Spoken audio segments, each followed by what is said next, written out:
Welcome to this week's reading on the Classic Ghost Stories podcast. The Haunted Spinney by Elliott O'Donnell was first published in 1904. Now O'Donnell was an author who often blurred the lines between ghost story and alleged fact. This tale unfolds in a foreboding woodland following a man's bizarre discovery and its haunting aftermath. What subtle ghosts lurk hidden beneath the twisted trees. This is a story where truth and imagination, madness and hauntings are not easily disentangled. So join me, Tony Walker, narrator of the Classic Ghost Stories podcast, for this week's story. Everybody dies, don't they? Everybody come back. Isn't that so? You try to get into the locked drawer today, didn't you? How do the dead come back, mother? What's the secret of the dead? The Haunted Spinney by Elliott O'Donnell, published in 1905. It was a cold night. Rain had been falling steadily, not only for hours, but days. The ground was saturated as I walked along the country lane. The slush splashed over my boots and trousers. To my left was a huge stone wall behind which I could see the nodding heads of firs, and through them the wind was rushing, making a curious whistling sound, now loud, now soft roaring, and gently murmuring. The sound fascinated me. I fancied it might be the angry voice of a man and the plaintive pleading of a woman, and then a weird chorus of unnearly beings, of grotesque things that stalked along the Cornish moors and crept from behind huge boulders. Nothing but the wind was to be heard. I stood and listened to it. I could have listened for hours, for I felt in harmony with my surroundings. Lonely, the moon showed itself at intervals from behind the scudding clouds and lighted up the open landscape. To my left, a gaunt hill covered with rocks, some piled up pyramidically, others strewn here and there. A few trees with naked arms tossing about and looking distressfully slim beside the more stalwart boulders. A sloping field or two, a couple of level ones crossed by a tiny path in the lane. Where I stood, the scenery was desolate, not actually wild, but sad and forlorn.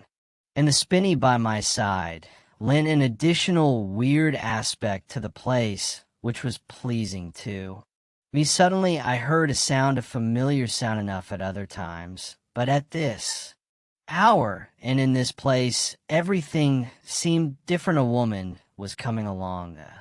Rode a woman in a dark cloak with a basket under her arm, and the wind was blowing her skirts about her legs. I looked at the trees. One, singularly gaunt and fantastic, one appalled me. It had long and gnarled arms, and two of them ended in bunches of twigs like hands. Yes, they were exactly like hands, huge, murderous-looking hands with bony fingers. The moonlight played over and around me. I was bathed in it. I had no business to be on the earth. My proper place was in the moon. I no longer thought it, I knew it, and the woman was close at hand. She stopped at a little wicket gate leading into the lane, skirting the north walls of the Spinney. I felt angry. What right had she to be there, interrupting my musings with the moon? The tree, with the human hands,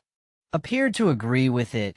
I saw anger in the movements of its branches, anger which soon blazed into fury as they gave a mighty bend towards her, as if longing to rend her in pieces.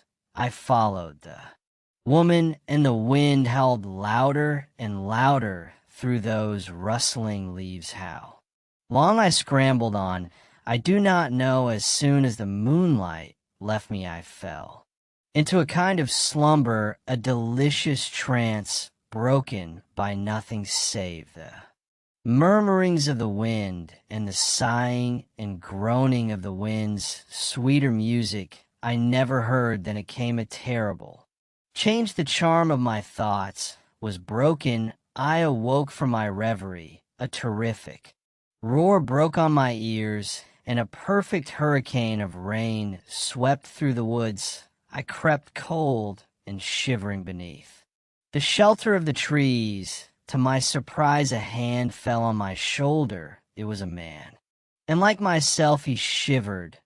"Who are you?" he whispered in a strangely hoarse voice. "Who are you? Why are you here? You wouldn't believe me if I told you," I replied, shaking off his grasp. "Well, tell me, for God's sake, man."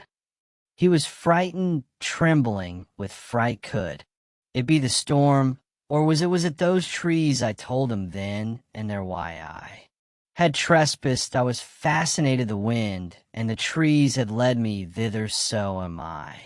He whispered, "I am fascinated. It is a long word, but it describes my sentiments."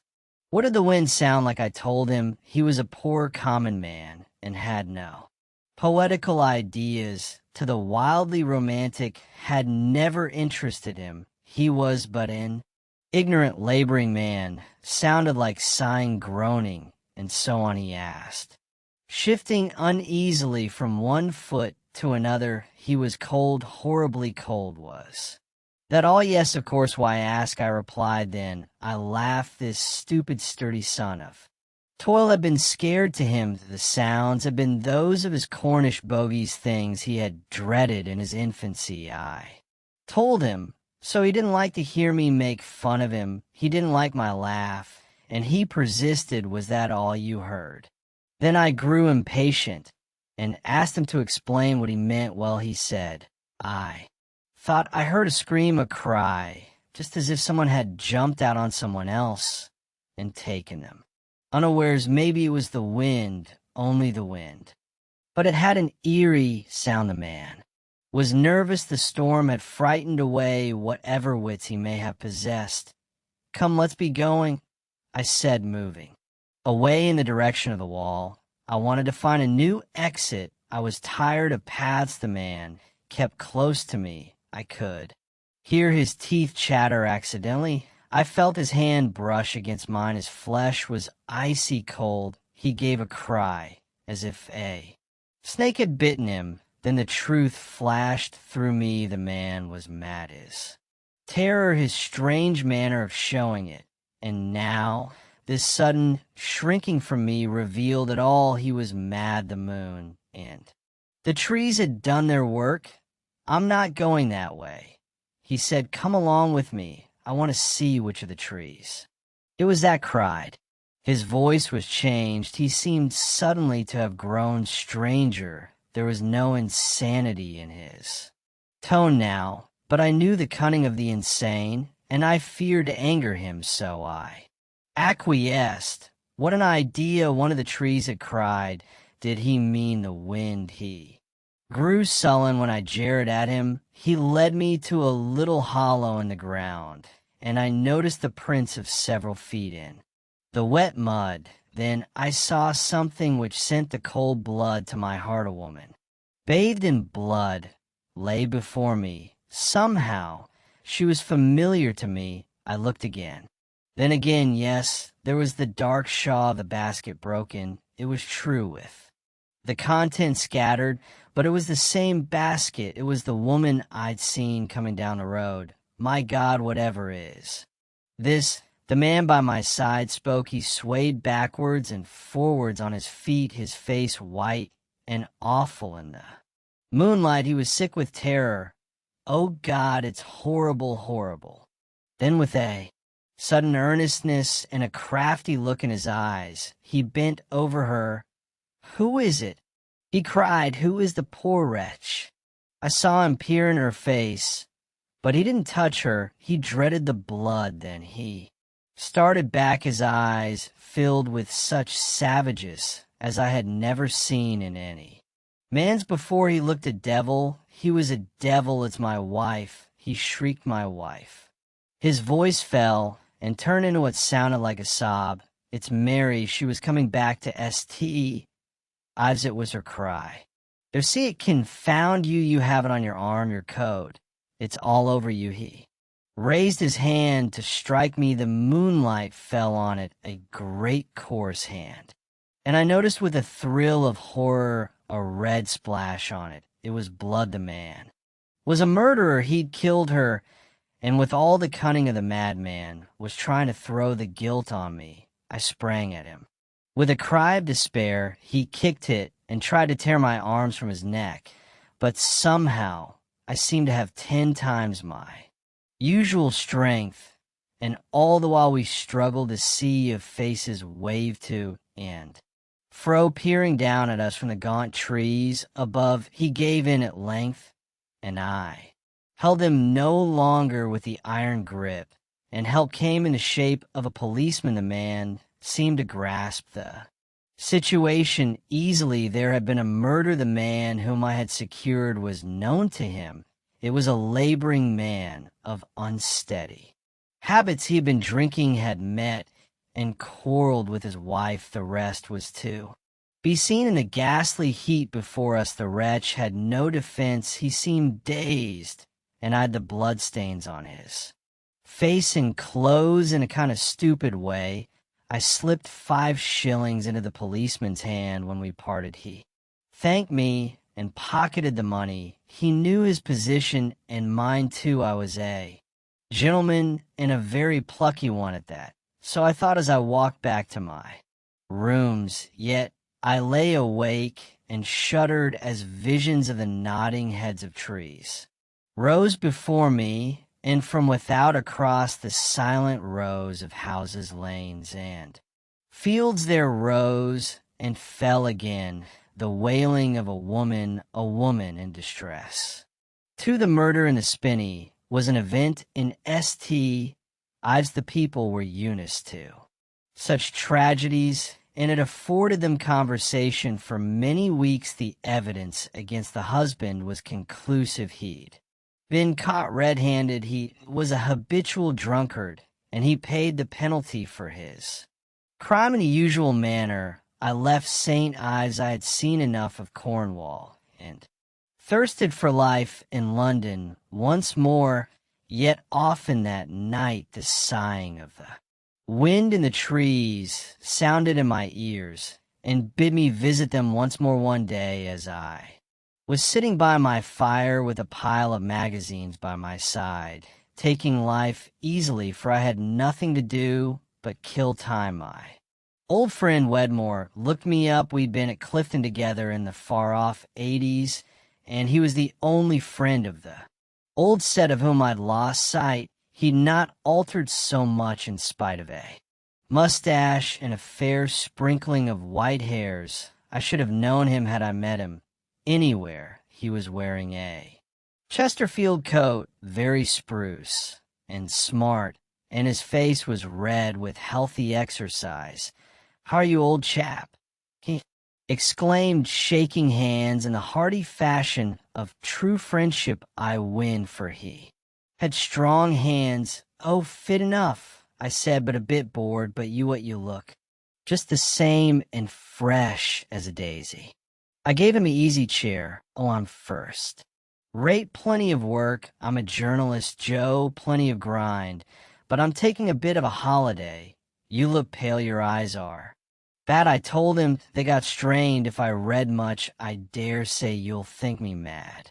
He went on, "But I'm going to ask you a rather curious question. I remember you used to be fond of ghosts and all sorts of queer things." I nodded. "We had many such discussions in my study at school." "Well, I'm a member of the Psychical Research Society." I smiled doubtfully. "Well, you can't say. They've discovered much. The name is high-sounding, but nothing beyond. Never mind, someday perhaps we shall show the public that at present it is only in the early stages of investigation." Wedmore lit a cigarette, puffed away in silence for a few seconds, and then went on. "I'm undertaking a little work for the society now." "Wherein?" "Cornwall. Ever been there?" I nodded. Wedmore was very much a disease been too. Says I knew by instinct he would mention the place. He thought I looked ill and told me I'd been overdoing it. It's merely a case of the flu. I assured him I had it 6 weeks ago and still feel the effects the woman in the hollow was. Before me, I saw again her shabby shawl and the blood around her throat there. Was a murder down there a short time ago. I heard of it. I remarked casually it was. A wife murder, I believe, yes, just a common wife murder. And the fellow was caught and hanged then why the ghost. Well, that's the odd part of it, Wedmore said, slowly leaning back in his chair. His long legs stretched out. I've heard from 2 St. Ives artists, I've begged their pardon, golfists, yet screams have been heard in the Spinney about 12 o'clock at night, not the time for practical jokers, and the Cornish are too superstitious to try. Their pranks in unsavory spots, and for what I heard the spot is singularly uncanny. They haven't seen anything I asked, no, only heard the cries, and they are so terribly realistic and appalling that no one cares to pass the place at night. Indeed, it's utterly banned. I mention the case to all potters. You may have heard of him. He's the author of When the Veil is Cleared Away, and he pressed me to go down and investigate. I agreed. Then I thought I would look you up. Do you recollect your pet aversion in The Way of Ghosts? I nodded yes. And I still have the aversion, I think locality exercises strange influence over some minds. The peaceful meadow scenery holds no lurking horrors in its bosom, but in the lonesome Merlin's full of curiously molded boulders, grotesque weakness must affect one. Their creatures seem to come odd and ill-defined as their surroundings. As a child, I had a peculiar horror of those tall, odd-shaped boulders with seeming faces, featureless, it's true, but sometimes strangely resembling humans.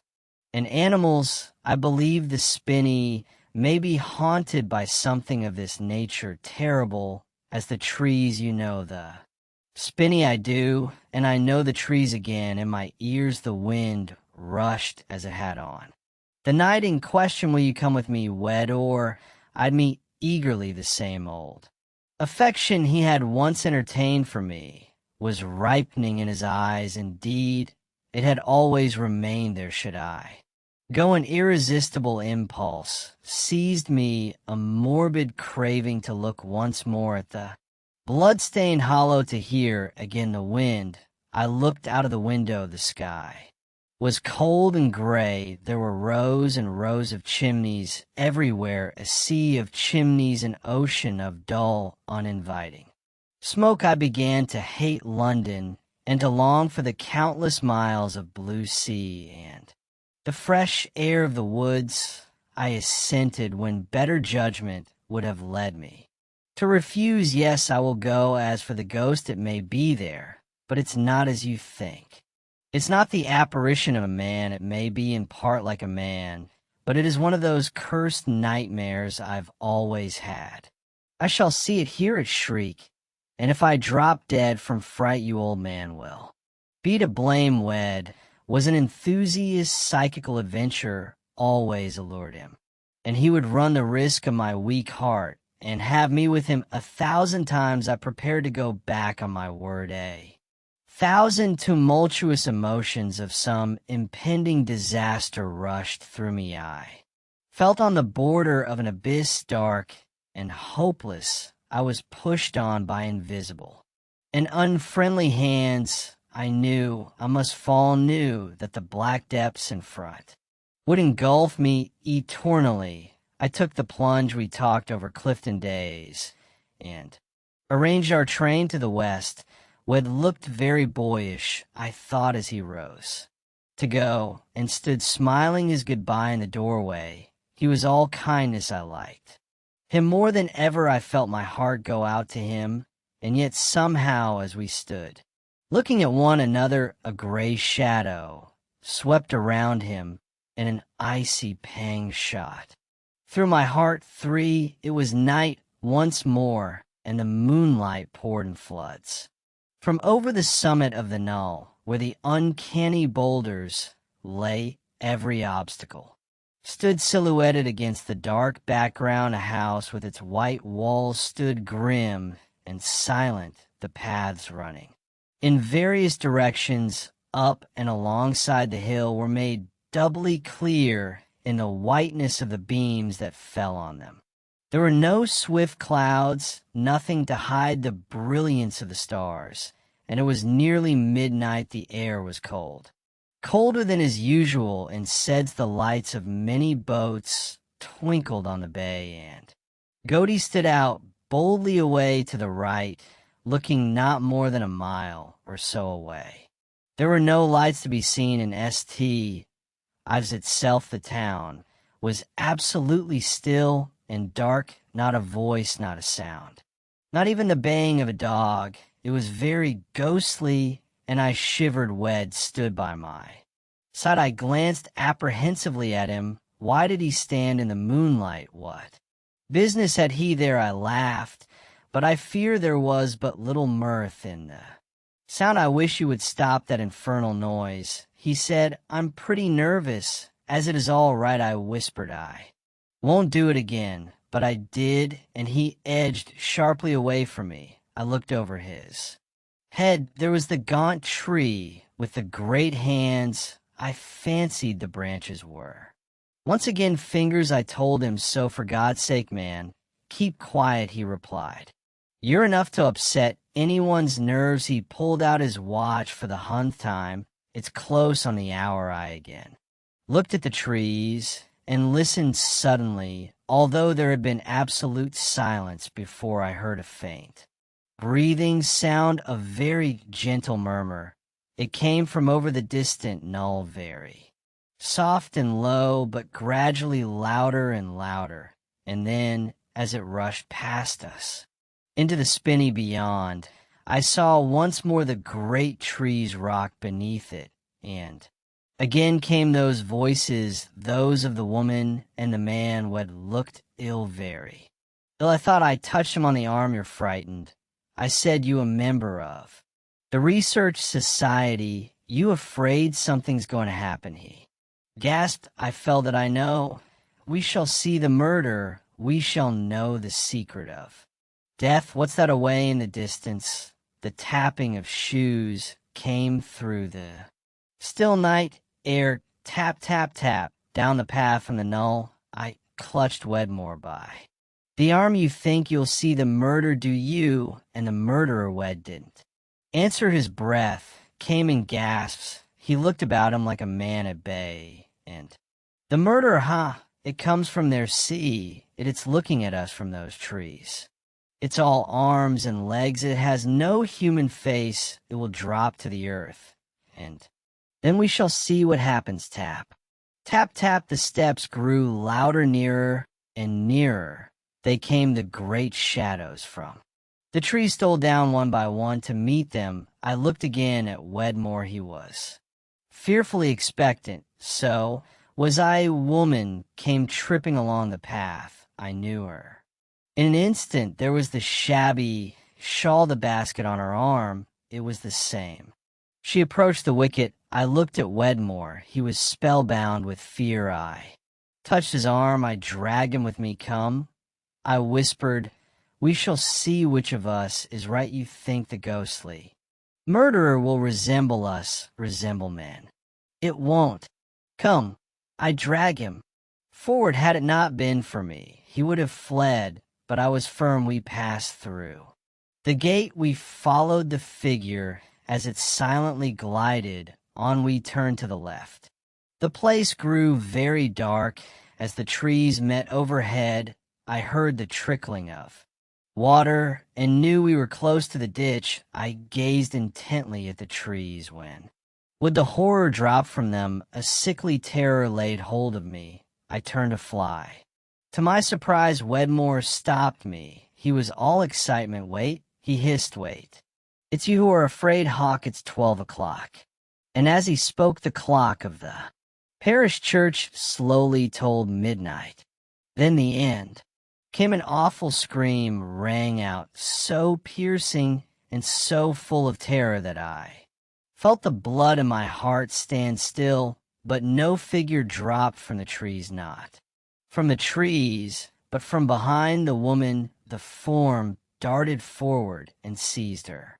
Around the neck it tore at her throat, with its hands it dragged and hurried her into the moonlight, and then, oh, damning horror, I saw its face. It was my own.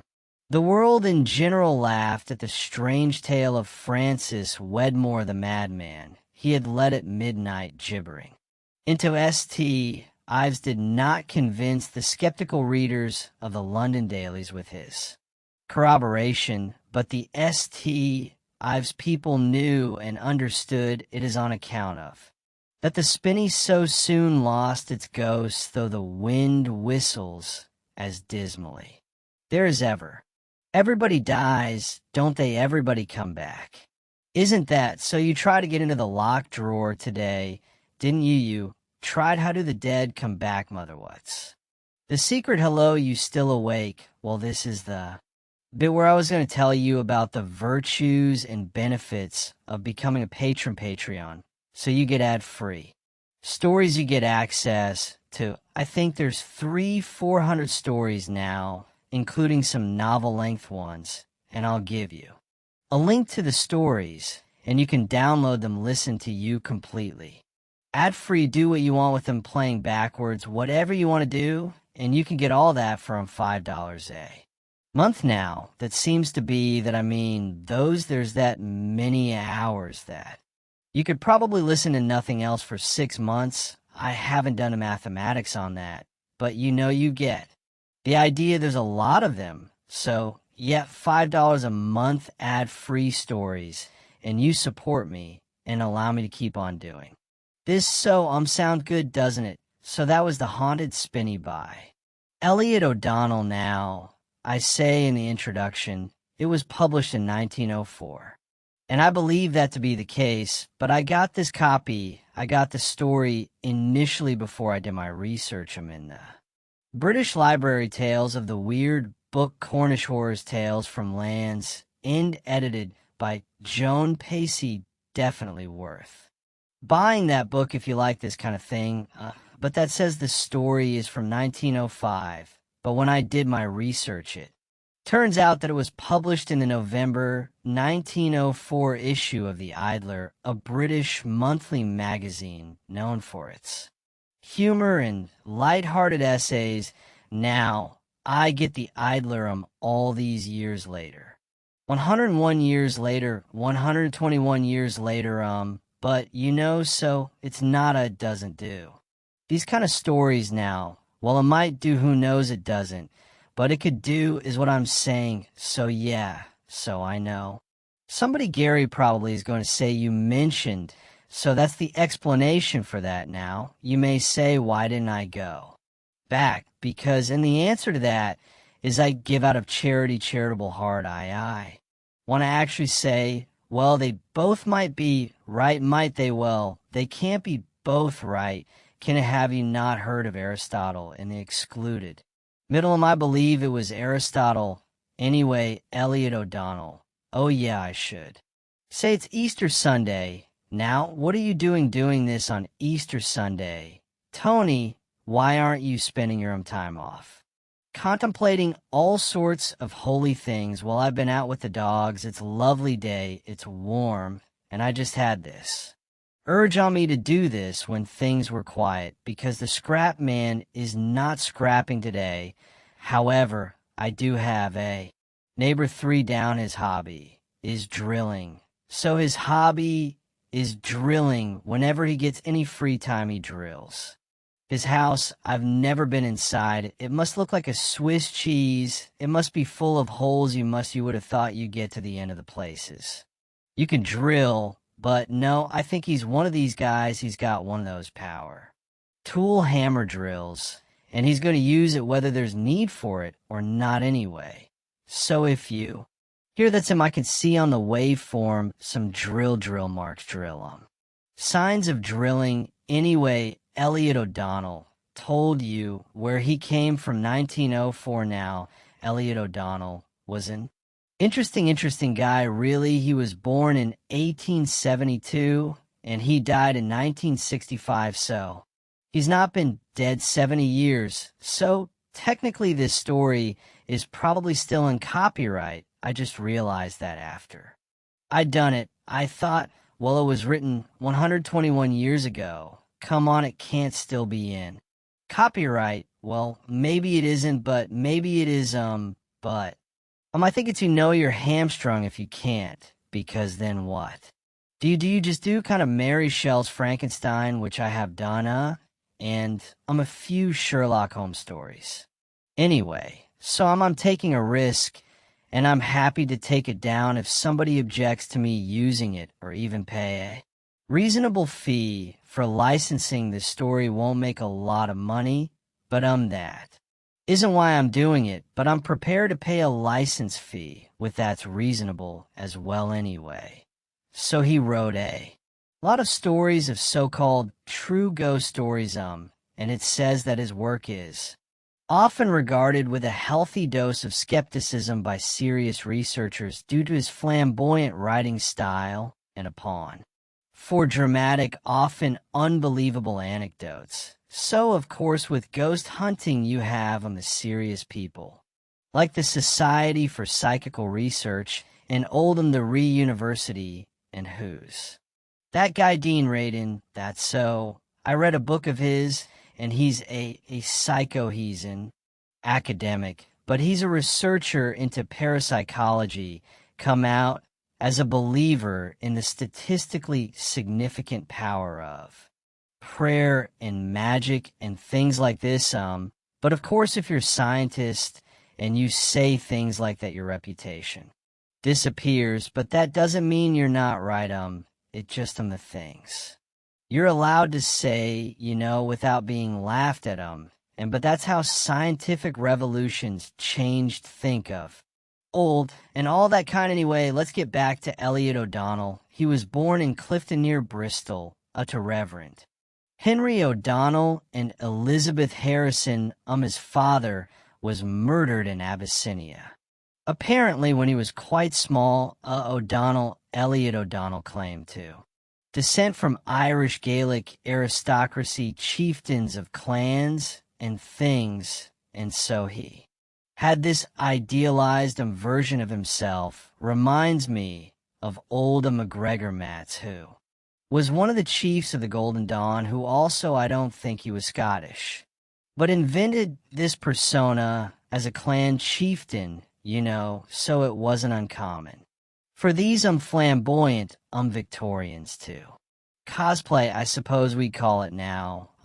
Anyway, so he went to Clifton College and later went to the Queen's Service Academy in Dublin. He wanted to join, or he thought about joining the Royal Irish Constabulary, and then he thought about joining the Army. He was about to sit the exams for the Royal Military Academy at Sandhurst, but then he traveled a lot, and he worked in the USA as a policeman. Was present during the Chicago Railway Railway strike 1894. He came back to England. He pursued a career as a schoolmaster, but also trained as an actor at the Henry Neville School in Oxford Street. You can see the flamboyance. He married Ada O'Donnell 1905 now. I don't know if that was her.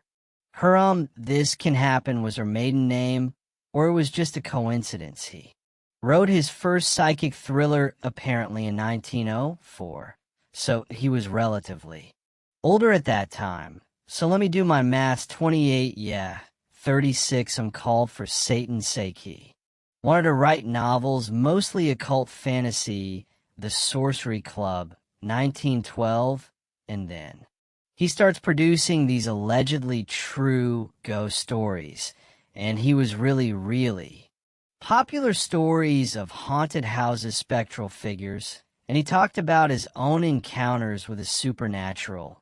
And my notes with this rather polite thing on the veracity of these accounts remains questionable. Nevertheless, he became a bit of a pop authority on the paranormal, and he was invited to investigate supposed hauntings. So he went, and he lectured on paranormal topics in both Britain and USA. He wrote extensively for magazines, including Weird Tales, and maintained that he believed in ghosts, but was not a spiritualist, because remember that spiritualism at that time was a K. Religion really, and we've talked about people's belief in it, Arthur Doyle, and all these people, anyway. So W.B. Yeats, etc., etc. So no people are saying that he was a celebrity ghost hunter. Basically, they're not saying that that's what he was. He was a bit, and we have had them recently. I'm thinking of the late Derek Aorey was the star of Most Haunted It Was. Apparently a very well-considered medium in his early days, and then of course Ed and Lorraine Warren in the 1970s who were celebrity demonologists, not a job I'd like, and they were involved in the Amityville horror in the US, but of course the Enfield poltergeist in London, and that was the Conjuring 2, then of course the Annabelle doll in Connecticut. And there were a whole bunch of them. Lorraine was a psychic, and Ed was a self-taught demonologist. I suppose there's not many college courses in that, so you'd have to pretty much teach yourself anyway. So that's the kind of guy that Elliott was.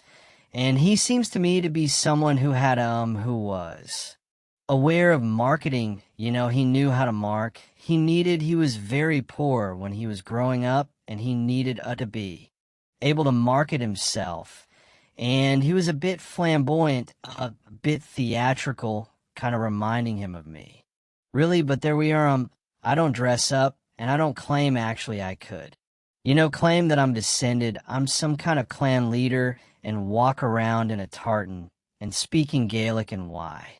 Not okay, he died when he was 93. He alludes to he spices it up with stories, and he mentions in this case the Society for Psychical Research he apparently did one night at St. Nicholas Church, Broccoli, with Edward Fielding, investigator for the Society for Psychical Research, but he didn't actually work for them anyway, and he wrote for Weird Tales, so he was definitely into the popular side of these things. He was 93 when he died. Let's talk about this story, The Haunted Spinney, published 1904, whichever you prefer, so it's got that true ghost thing going on, hasn't it? This is a true ghost story, and I thought one of the things often when I'm reading these stories, certain key themes jump out at me, and particularly, with when you're doing ghost stories, you can end up saying the same thing. You can end up harping on the same, and I do, but let's talk about environmental psychology. So what is environmental psychology is a guy called Kurt Lewin, who was a social psychologist. And this is in the I want to say 80s. He had a thing called field theory. And he even come up with a scientific equation, F, open parenthesis, P, comma, E both. Capitals close parenthesis where and O, so B equals F, B behavior equals F, which is, I don't know what F stand for. P is the personal characteristic in their environment. So me, for example, and say me and Sheila, we have different personalities, and she'd be more likely to have some psychic contact than I would. That's our personalities. And then we have the environment as well, and there was so basically what it says is, the environment certainly, and the reason I mention this in relation to this story is that O'Donnell talks about how they're ghosts in pleasant meadows, but that they lurk in weird moss with twisted shapes of, rocks. It's interesting that anthropomorphism can't say it, and dark woods and bogs and one of the so. The environment clearly, and I think this is a point he's making has a direct effect on our propensity to experience ghostly things or be frightened. And I suppose environmental psychology and Kurt Lewin would say absolutely. That's right, it's the environment.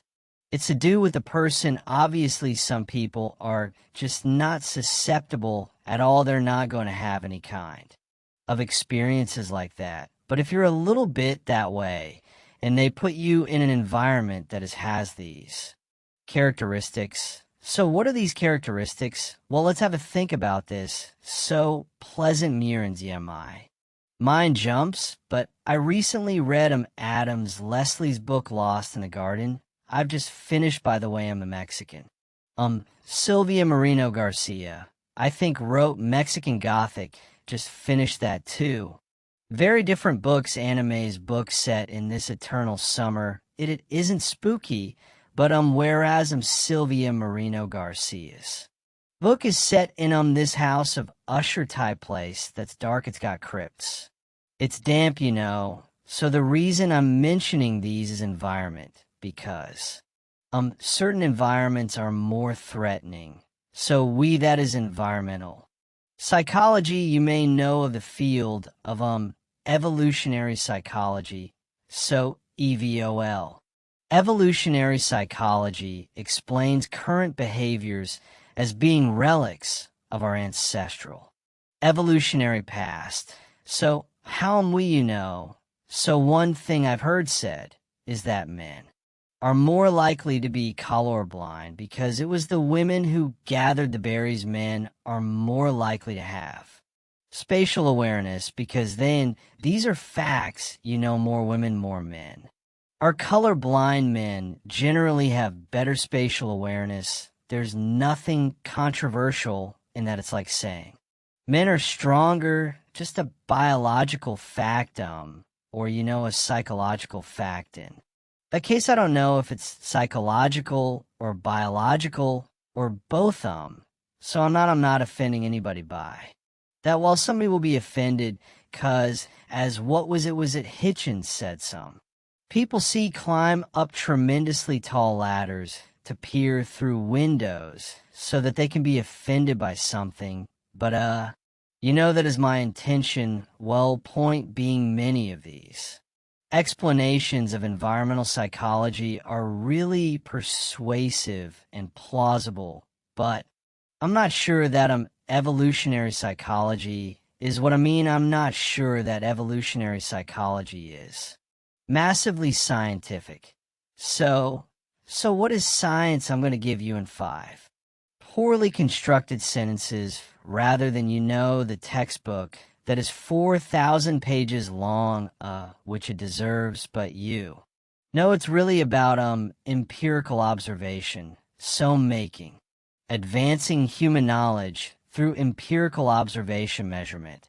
And so but there are 2 main ways that science does this, and one is through experiment. That is like the gold standard experiments. Okay, I'm going to leave those to one side. The other way is through observation. So you think of some types of science struggle to do experiments. So geology and even Darwin wasn't an experimentalist, but and you can do kind of suppose experiments, but mainly it's about taxonomy, putting things in order.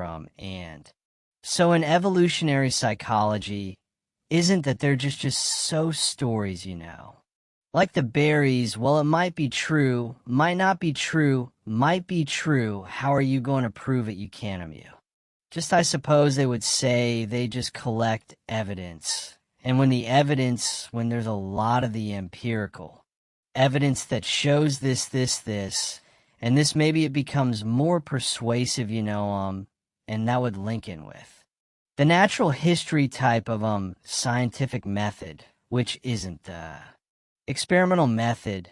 There may be people out there, biologists and whatever, and geologists who can do experiments, but that is my general understanding. So I like evolutionary psychology. So much I'm going to cite it now the issue about Merlin's boglands. Dense forest mountaintops being the abode of spirits and scary and numinous is because they actually pose a palpable environmental threat to human life.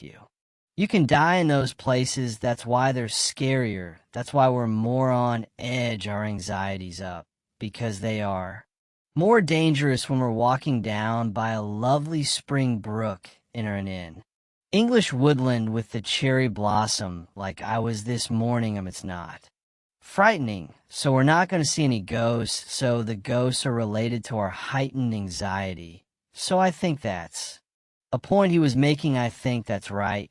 And he makes the point, and the whole point about this haunted Spinney, but he says it at the end, the ghosts then disappear, the S-dive people. New, and the ghosts then disappear from the haunted Spinney once the explanation was there. So I think what he's saying what I'm saying, he's saying certain places are more liable to procure ghosts for you, but that's because of the place they are not. Necessarily because they're an abode of spirits So I think it's pretty much it's a rationalist explanation. I think the story is actually rationalist, which ties in with his idea of the Society for Psychic Research. Listen, the Society for Psychic Research isn't about debunking ghosts, not at all. It's about being scientific about it, and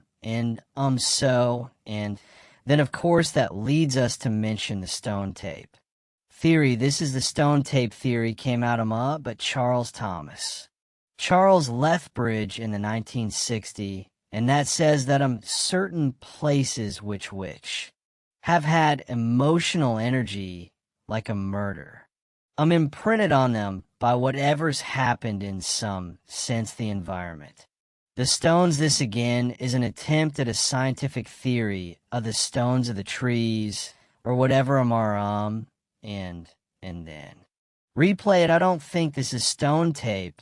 I think this is more environmental psychology, and to the extent Elliott talks about how on these moorlands, some of those grotesque stones, they look like people, they got faces. Ooh, that's spooky. And he talks about the trees with these branches that look like hands, and it's kind of this I forgot that word again. I can't say anthropomorphistic. I'm not looking it up now, and there was research done on Mary King's clothes, which is, I don't know if you know Edinburgh, the old town. There's a whole level of the city which has been built up on, so it's now underground, and Mary King's Close is a famous haunting place.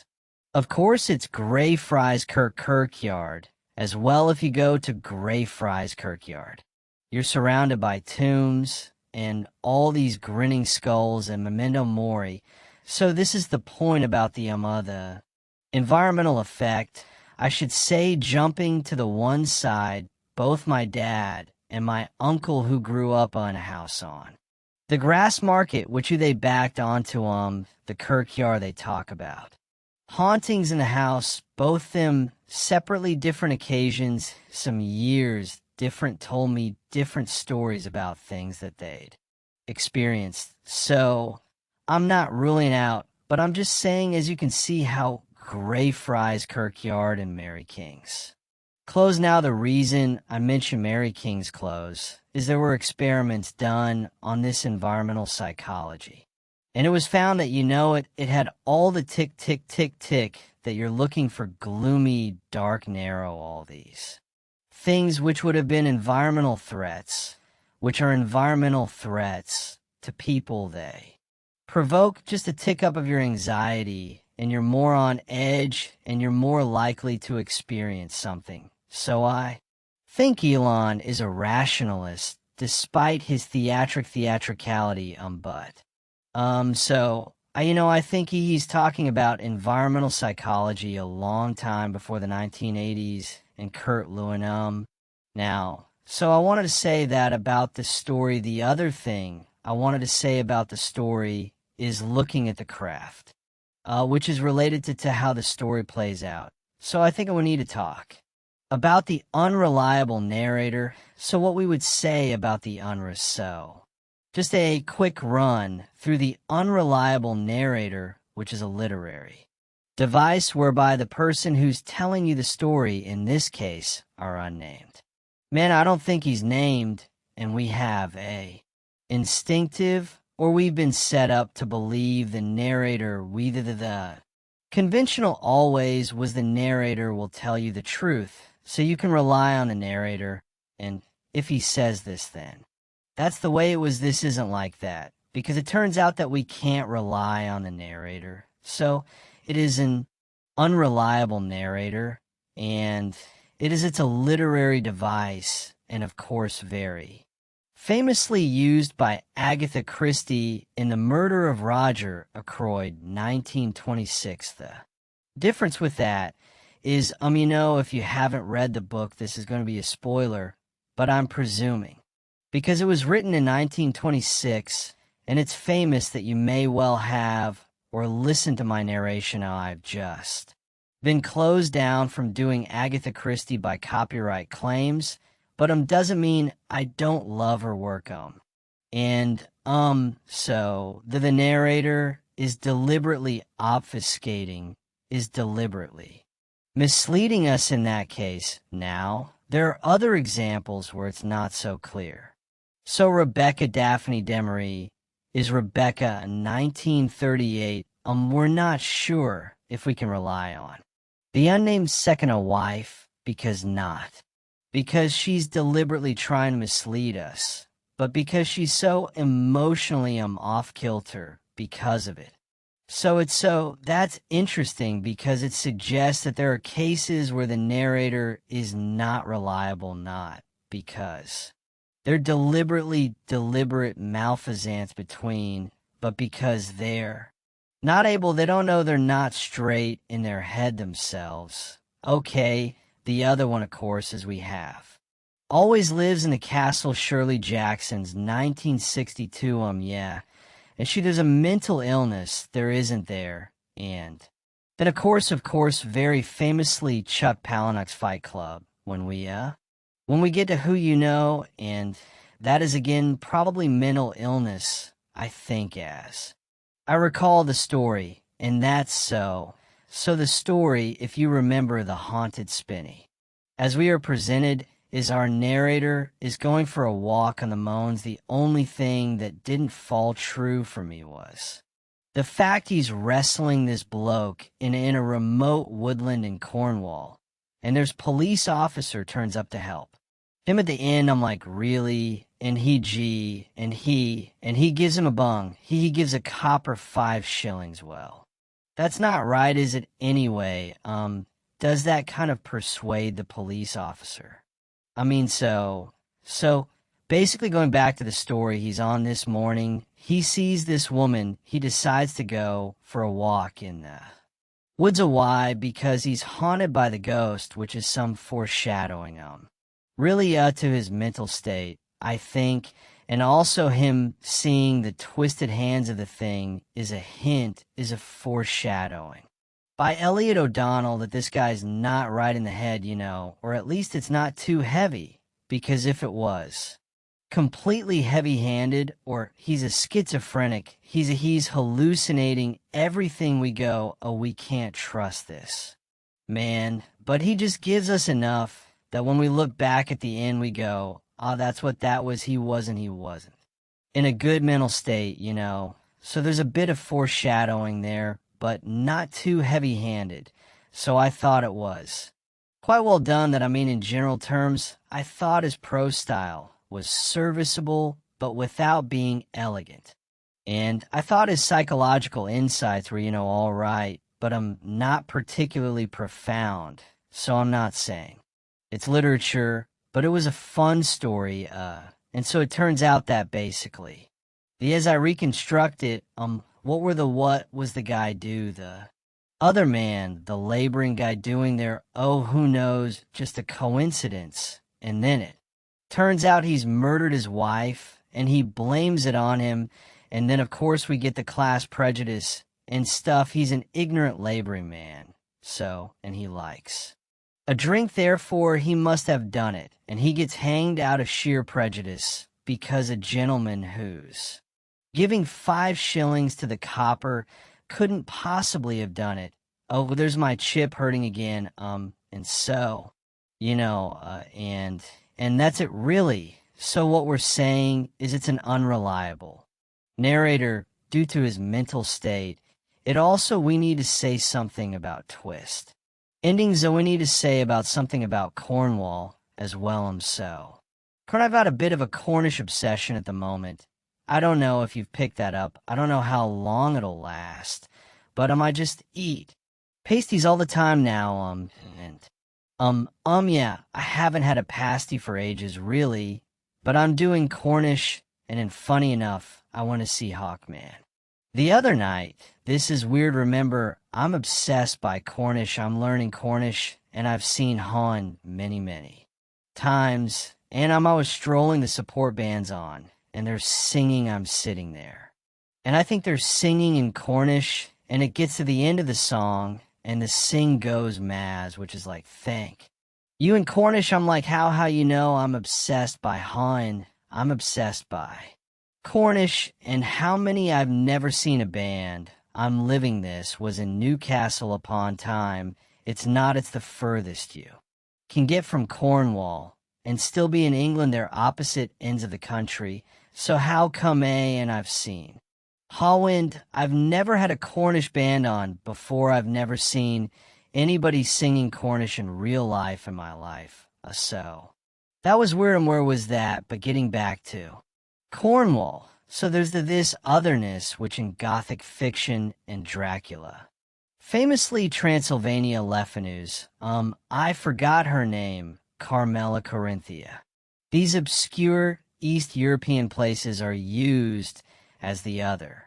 Because they're little known, it's a bit like Mr. James' idea about a ghost story. You put a veil between this person. It's gotta be at a distance, not too far, but at a distance. So these East European countries counted as that in that literature, and of course the classic Gothic stuff, the Italian set, and it's set.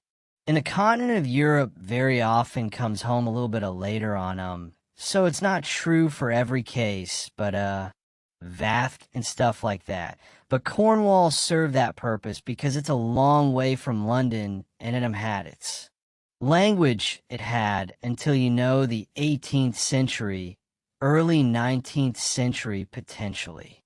And it was different, it was Celtic, it was misty, it was remoted, it was had this dramatic landscape. And so it had a rich folklore, and so it serves the same purpose as Transylvania. Cornwall serves the same purpose as Transylvania, as being a veil, a mystical veil. It's a place where mystical things could happen, whereas to your average reader sitting at that time in Birmingham or London, it's probably not going to happen down their street.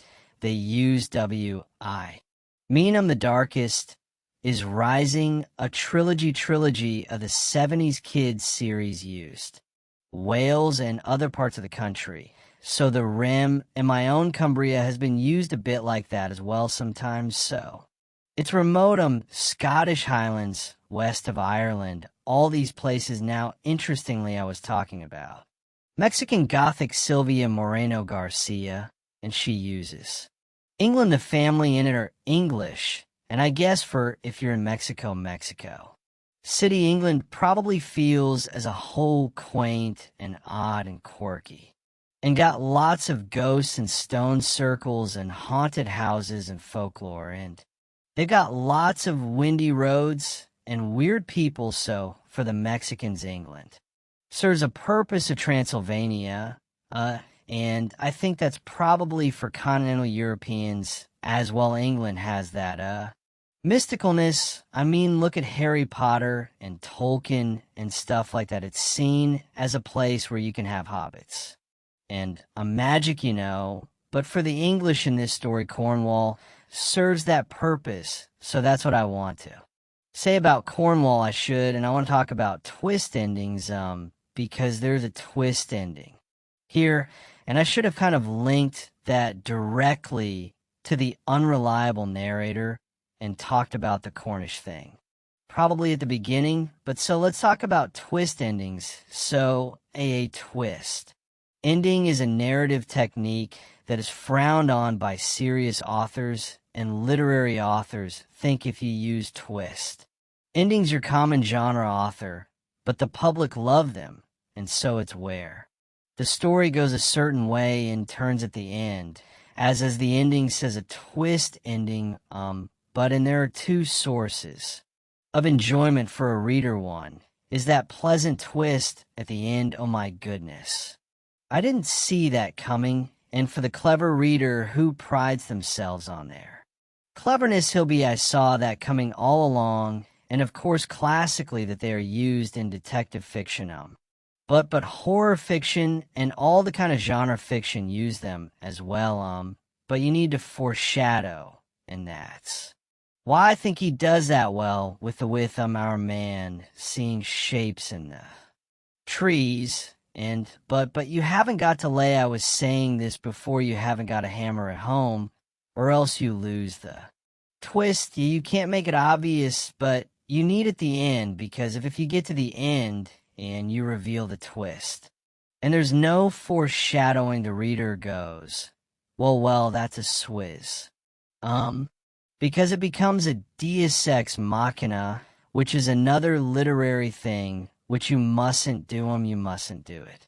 Although people do it, the Greeks used to do it, of course. The god from the machine, that's where it comes from.